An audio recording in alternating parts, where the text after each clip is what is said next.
Hey everybody, welcome back. We're going to do another Friday Facts. We're going to do number 382. This video is just shy of about 10 minutes long. If you want a shorter version of it, I am going to be putting out a YouTube short shortly for this, no pun, which will have to cover this in under 60 seconds if you want to have the rundown of this Friday Facts way faster. If anybody's curious about where I've been, if this video gets 1 million subscribers, I promise to consider posting more frequently. So anyway, getting right into it here. This one's kind of split into two. We have space clarifications, and I'm not fully caught up on all these because I still have to do the video from, like 3 videos or 4 videos from the Friday Facts that I haven't covered yet. But to start, RCUs are going away. They're going to be replaced by blue circuits, which is a big deal. This is part of simplifying the rocket construction process altogether and making it cheaper. Rockets are going to be 5% as expensive as they were in addition to that, because you're going to be sending thousands of rockets back and forth to space. Another thing that apparently came up was whether you use laser turrets, gun turrets, and the answer is laser turrets are for small asteroids, gun turrets can handle both small and medium, and then there's going to be some kind of cooler weapons that we don't know about yet for bigger and super big asteroids or whatever they're called. On to another thing that I'm not current on. The cargo wagon can't be placed in space, only the central hub, which is used to access items with inserters. And there are no holes in the space platform. This is by design because they want to force you to kind of play the mini game of working with a smaller base footprint when you're working with a space platform. Moving on to the way rocket carry capacity works, and this is considerably different than space engineers where it's a set number of stacks, which can be quite unrealistic at times. So a rocket can carry up to 1,000 kilograms of stuff on it, and the weights of the items are derived from their recipes with a base mass of 2 kilograms per item, and some of that's been tweaked. So basically if something costs 2 iron plates, that probably would weigh 4 kilograms, and then if the team looked at that and saw that for whatever reason it wasn't good, not a good balance, whatever, then they tweaked it and in whatever direction it needed to be tweaked. Rockets can be filled in one of 2 ways.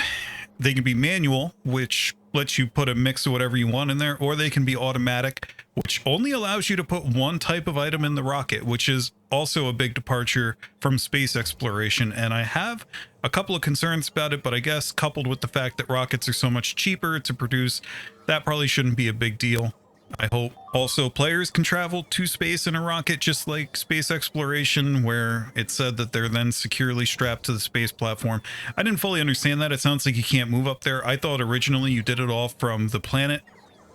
Apparently not, so we'll see. If anybody knows, please leave a comment. I don't fully understand that one yet. Also, you can't bring your inventory into space because that would be overpowered.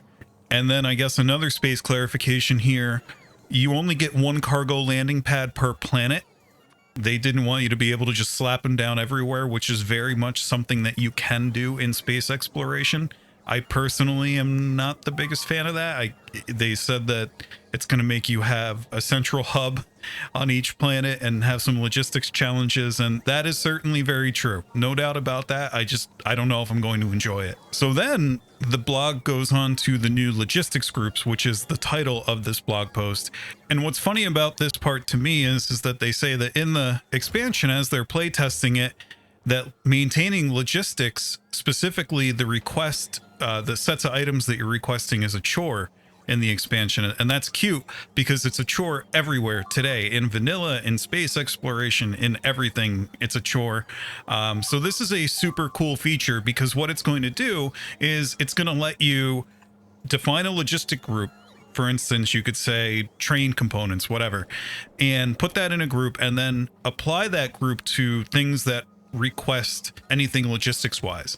So say you apply that to 10 different logistics requesters, and then you decide that your train component group needs a new type of component in it. Maybe you forgot to put chain signals in there, and now you've already built 10 stations for it, and it's a serious pain in the butt.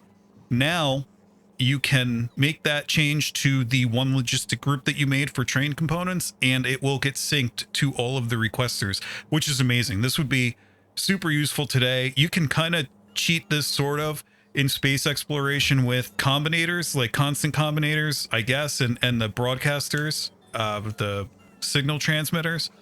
But to have this be a first class feature is super cool, and the mocks for it, well, they're not mocks, the screenshots of it look super cool. Additionally, logistics groups can be independently turned on and off. Very cool. And constant combinators can use them, as I kind of implied before. That's very useful, and it addresses a big issue that exists with constant combinators today, in that they generally are very limited in their use cases and require a great deal of micromanagement. And so getting onto the last thing that already sort of exists in space exploration, question mark, is the trash unrequested feature, which is simply, if you have a bunch of stuff in your inventory that you don't want in it, you can trash the complement of whatever your logistics requests are, thereby throwing out anything that isn't explicitly something that you said you wanted to have brought to you. That's pretty cool. Right now, there is a mod in space exploration, at least in the pack that I use, that provides that. It's a little janky in terms of execution. It's easy to do terrible things and ruin your video that you're recording for YouTube and swear by accident and then have to go back and re-record it. So I'm hoping that this is a cleaner, sort of more first class implementation of this, and I'm sure it will be. And by the way, mod author, if you happen to listen to this, I love your mod, don't get me wrong. It's just that the game really needs to support it as a feature, because it should be in the game by default. So that's kind of it. I hope you enjoyed. If you're here wondering, why was I gone again for a month or a month and a half or whatever it was, a big part of why I stopped posting was that I burned out from doing it too much again.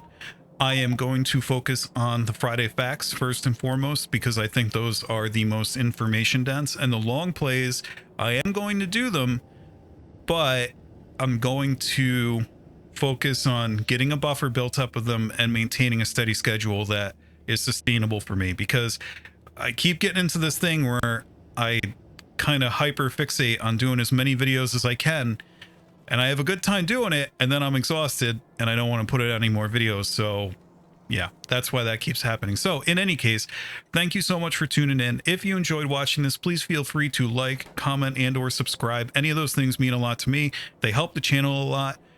You can also join our Discord. There's a link in the description, and we'll see you next time. Have a good day, everybody. Bye.